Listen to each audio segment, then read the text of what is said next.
جب غصے کی کیفیت پیدا ہوتی ہے تو خودکار اعصابی نظام جسم میں کچھ تبدیلیاں پیدا کرتا ہے۔ ایڈرنالین کی کافی مقدار خون میں شامل ہو جاتی ہے، اس سے دل کی حرکت تیز ہو جاتی ہے، بلڈ پریشر بہت بڑھ جاتا ہے، انسان کو جوش آتا ہے۔ آپ نے دیکھا ہوگا اکثر لوگوں کا رنگ بھی سرخ ہو جاتا ہے غصے کی حالت میں، اور خودکار اعصابی نظام ہی نظام انہضام کی حرکات کو سست کر دیتا ہے، سلو کر دیتا ہے، تاکہ جسم کی توانائی تقسیم نہ ہو۔ ساری توانائی بلڈ سرکولیشن پر ہی صرف ہوتی ہے۔ یہ ایک قدرت نے سیٹ اپ بنایا ہوا ہے۔ اچھا، اب یہ بات بے بات غصہ آنا، چھوٹی چھوٹی بات پر غصہ آنا، یہ طبیعت کا بڑا نقصان کرتا ہے۔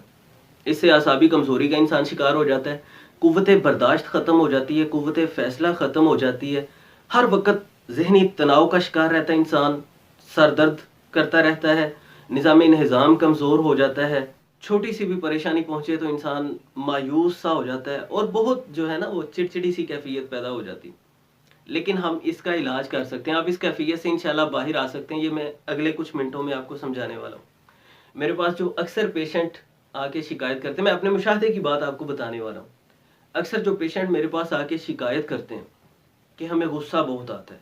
ہم مایوس بڑی جلدی ہو جاتے ہیں، چڑچڑی سی طبیعت رہتی ہے، برداشت نہیں ہوتا ہم سے، تو میں نے دیکھا ہے کہ وہ زیادہ تر لوگ غریب طبقے سے تعلق رکھتے ہیں، زیادہ تر۔ اور اس کی جو وجہ میں جان پایا ہوں وہ ہوتی ہے خواہشات اور وسائل میں عدم توازن۔ یہ میں ایکسپلین کروں گا اور انشاءاللہ آپ اس بات کو سمجھ جائیں گے کہ خواہشات بہت زیادہ ہیں، میرے پاس یہ بھی ہو، وہ بھی ہو، میری زندگی میں یہ آسانی بھی آ جائے، وہ آسانی بھی آ جائے، میں ایسا بھی کر لوں، میں ویسا بھی کر لوں، لیکن وسائل محدود ہیں، ریسورسز محدود ہیں۔ اب اس سے پھر ہوتا یہ ہے کہ ہر وقت ذہن پر دباؤ رہتا ہے، ہر وقت غور و فکر میں، تفکر میں وقت گزارتا ہے انسان۔ جب ہر وقت ذہن پر دباؤ رہتا ہے، پریشر رہتا ہے، تو اعصابی طور پہ بڑی کمزوری ہو جاتی ہے۔ پھر یہی وجہ ہے کہ اعصاب صحیح طرح سے آپریٹ نہیں کر پاتے، سارے نظام کو ٹھیک طرح سے چلا نہیں پاتے، کوئی بھی پریشانی پہنچتی ہے تو ہم بہت ہائپر ہو جاتے ہیں، کیونکہ اندرونی طور پہ ٹوٹا ہوا انسان، کمزور ہو گیا انسان۔ اس کا حل یہ ہے کہ خواہشات میں اور وسائل میں بیلنس کریٹ کیا جائے، توازن قائم کیا جائے۔ یعنی میں ایسا بالکل نہیں کہہ رہا کہ وسائل کو حاصل کرنے کے لیے کوشش نہیں کرنی چاہیے۔ میں اکثر اپنے دوستوں کو آیت سناتا ہوں، اللہ رب العزت فرماتے ہیں وَلَقَدْ مَكَّنَّاكُمْ فِي الْأَرْضِ وَجَعَلْنَا لَكُمْ فِيهَا مَعَایِشَ، کہ ہم نے، اللہ رب العزت فرماتے ہیں، آیت کا مفہوم یہ ہے، تمہیں دنیا میں، زمین میں سکونت دی، اقتدار دیا، اختیار دیا، تمہیں زمین میں بسایا ہم نے، وَجَعَلْنَا لَكُمْ فِيهَا مَعَایِشَ، اور ہم نے تمہارے لیے ذرائع معاش بنائے۔ تو میں یہاں پر یہ کہتا ہوں کہ دیکھیں، اللہ رب العزت نے زمین پر بسانے کی بات کرنے کے ساتھ ہی اولین ضرورت کا ذکر کیا کہ ہم نے بسایا ہے نا، تو ذرائع معاش بھی بنائے ہیں تمہارے لیے، کیونکہ یہ بہت ضروری ہیں۔ انسان کی ضروریات ہیں، لباس کی، کھانے پینے کی، دیگر معاملات ہیں سارے خوشی غمی کے، تو اس کے لیے ذریعہ معاش ہونا بہت ضروری ہے، تو وہ اختیار کرنے ضروری ہیں۔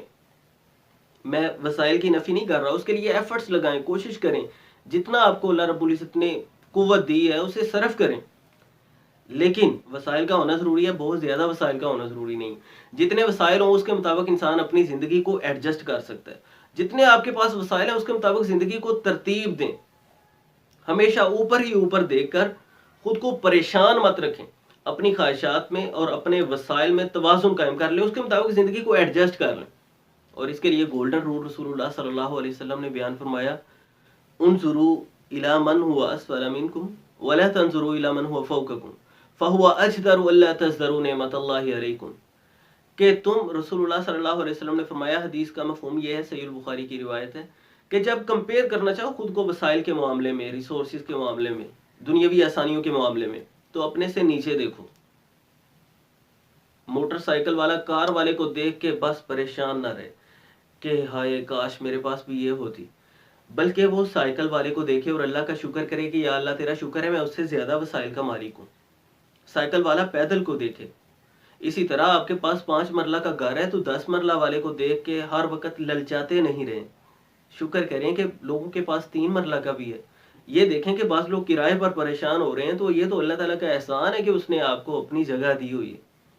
آپ کے پاس بہت عالی شان مکان بھی نہیں ہے، کم از کم اپنا تو ہے۔ ایسے لوگ ہیں جن کے پاس اپنا نہیں ہے، یعنی موازنہ کرتے وقت نیچے دیکھیں، اس سے شکر کی کیفیت پیدا ہوگی۔ اگر وسائل بہت زیادہ بھی کام ہے، صحت کو دیکھیں کہ یا اللہ تیرا شکر ہے میں صحت مند تو ہوں،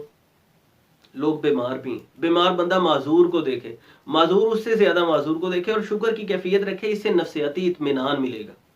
اور ساتھ آپ وسائل کے لیے کوشش کرتے رہیے۔ رسول اللہ صلی اللہ علیہ وسلم نے فرمایا جب تم یہ کیفیت پیدا کر لو گے کہ نیچے دیکھو گے،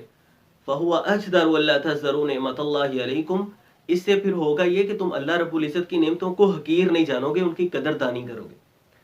تو یہ جب ہم کیفیت پیدا کر لیں گے تو یقین جانیے جب نفسیاتی اطمینان حاصل ہو جائے گا ہمیں تو غصہ نہیں آئے گا، مایوسی کی کیفیت پیدا نہیں ہوگی، طبیعت تر و تازہ رہے گی۔ اور وسائل کا ہونا اگر بہت ضروری ہوتا تو اس آیت کا ذرا مفہوم سمجھنے کی کوشش کیجئے گا کہ پھر اس کا کیا مطلب ہے۔ غزوہ تبوک کے موقع پر جب اللہ رب العزت نے حکم دیا کہ سب کو جنگ کے لیے نکلنا ہے، اور رسول اللہ صلی اللہ علیہ وسلم نے صحابہ کرام میں یہ اعلان کر دیا کہ سب جنگ کے لیے نکلیں گے، کوئی تنگی میں ہے، آسانی میں ہے، سب نکلیں گے، اور جو نہیں جائیں گے وہ گناہ گار ہوں گے۔ تو اللہ رب العزت قرآن کریم میں بیان فرماتے ہیں وَلَا عَلَى الَّذِينَ إِذَا مَا أَتَوْكَ لِتَحْمِلَهُمْ قُلْتَ لَا أَجِدُ مَا أَحْمِلُكُمْ عَلَيْهِ تَوَلَّوْا وَأَعْيُنُهُمْ تَفِيضُ مِنَ الدَّمْعِ حَزَنًا أَلَّا يَجِدُوا مَا يُنْفِقُونَ۔ اللہ رب العزت فرماتے ہیں کہ ان لوگوں پر گناہ نہیں ہے، وہ گناہ گار نہیں ہے پیغمبر جو آپ کے پاس آتے ہیں کہ ہم جنگ کے لیے جانا چاہتے ہیں لیکن ہمارے پاس سواری نہیں ہے، تو آپ ہمیں سواری دے دیجئے تاکہ ہم بھی جنگ میں شریک ہو سکیں۔ اور اے پیغمبر آپ آگے سے انہیں جواب دیتے ہیں کہ میرے پاس سواری نہیں ہے کہ میں تمہیں سواری مہیا کر سکوں۔ تو وہ صحابہ اکرام خواہش کے باوجود جنگ پر نہیں جا سکے کیونکہ ان کے پاس سواری نہیں ہے۔ ذرا ہم نے یہاں پہ غور کرنا ہے کہ اگر وسائل بہت زیادہ ضروری ہوتے تو صحابہ اکرام کے پاس وافر نہیں ہوتے، اللہ کے پیارے پیغمبر کے پاس وافر نہیں ہوتے۔ خود رسول اللہ صلی اللہ علیہ وسلم نے کیسی زندگی گزاری آپ مشاہدہ کیجئے، بالکل سمپل لائف، بالکل سمپل لائف، ریسورسز کے بغیر۔ اگر یہ بہت ضروری ہوتے تو ان کو مہیا ہوتے۔ تو ان کے لیے ہم کوشش کریں، ہر انسان آسانی پسند کرتا ہے، میں بھی آسانی پسند کرتا ہوں، میں اس کے لیے کوشش بھی کرتا ہوں کہ میں زیادہ آسانیاں پیدا کر سکوں، اللہ رب العزت مجھے زیادہ توفیق دے۔ لیکن اگر وسائل کم ہے تو یار کیا ہر وقت غور و فکر کر کے سوچ کے اپنی طبیعت کا نقصان کرتے رہیں گے ہم اور اپنے رب کی ناشکری کرتے رہیں گے؟ یہ بات بالکل غلط ہے۔ تو میں اپنی آبزرویشن سے جو جس چیز کا میں نے مشاہدہ کیا وہ میں نے آپ کے ساتھ شیئر کرنا مفید سمجھا کہ موسٹلی جو لوگ آ کے شکایت کرتے ہیں وہ غریب طبقہ کے ہوتے ہیں، اور اس کے پیچھے ان کے تفکرات ہوتے ہیں، ایک لمبی ہسٹری ہوتی ہے جو چیز ان کے سارے باڈی سسٹم کو ڈیمیج کر رہی ہوتی ہے، اور وہ ہے خواہشات اور وسائل میں عدم توازن۔ میں نے خوش رہنے کے متعلق پچھلے دنوں بھی ایک ویڈیو بنائی کہ ہم کیسے خوش رہنا سیکھ سکتے ہیں، ہم اپنی زندگی کو کیسے پرلطف بنا سکتے ہیں، وہ بھی انشاءاللہ آپ کے لیے دیکھنا مفید رہے گی۔ باقی اس چیز کے اور بھی اسباب ہو سکتے ہیں، ڈپریشن کے، انزائٹی کے، سٹریس کے، لیکن ایک بہت بڑی میجر ریزن میں نے آپ کے سامنے ایکسپلین کرنے کی کوشش کی اور اس کا سلوشن آپ کو دینے کی کوشش کی ہے۔ تو میں امید کرتا ہوں کہ انشاءاللہ یہ ویڈیو آپ کے لیے مفید رہے گی، آپ اسے